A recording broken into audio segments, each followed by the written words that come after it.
উড়ে কেমনে? উড়ে কেমনে? পাখির মতো উড়ে। সরকারি দেবেন্দ্র কলেজের মাঠে চলে আসলাম মানিকগঞ্জের সেই ভাইরাল বিমান দেখার জন্য, যেটা মানিকগঞ্জের ছেলে জুলহাস ভাই বানাইছে। তো সেই দিন প্রথম উড়াইছে, যাইতে পারে নাই। তো এখন যেহেতু অতি নিকটে আমাদের কাছেই মানিকগঞ্জ দেবেন্দ্র কলেজের সামনে এনে রাখছে, তো সেইটাই দেখার জন্য চলে আসলাম। আর মানিকগঞ্জের গর্ব এটা যে মানিকগঞ্জের ছেলে এরকম একটা বিমান বানাইছে। অনেকে বিমান বানাইছে কিন্তু উড়াইতে পারে নাই, একমাত্র জুলহাস মিয়াই এই বিমানটা সে বানিয়ে উড়াইছে।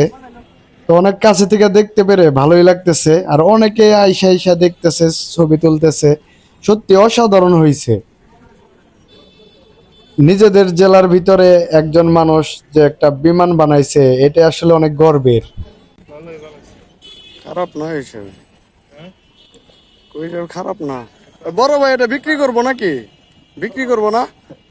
বিক্রি করবো না? এটা বিক্রি করবো না। এটা আনছে কিসের জন্য? এই দেখানোর জন্য সবাই রে। বিজ্ঞান মেলা না? আচ্ছা, এটা কি উড়াই নিয়ে আইছে নাকি? উড়াই আনে নাই?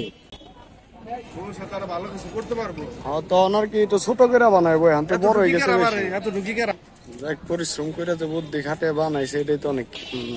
তবে আপনাকে চড়ায় না এটার ভিতরে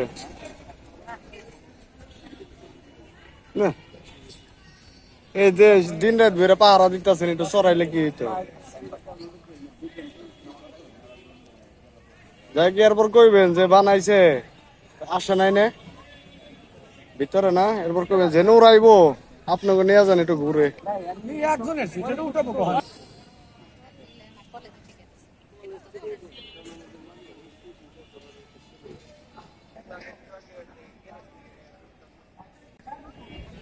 হ্যাঁ, কালকে আনছে।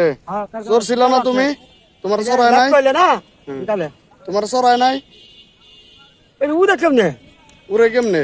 পাখির মতো উড়ে। এটা কি? এটা কি? এটা পাংখা। এটা তুলুন দিদি। তোমার কেমন লাগতেছে এটা দেখা? হ্যাঁ, এটা আমি খালি এটা কি তুলুন? তুলুম। কি করবো? তাহলে তোমার কেমন লাগতেছে? ভালো লাগে। চড়ার ইচ্ছা আছে না? হ্যাঁ এটার মধ্যে চড়ার ইচ্ছা আছে?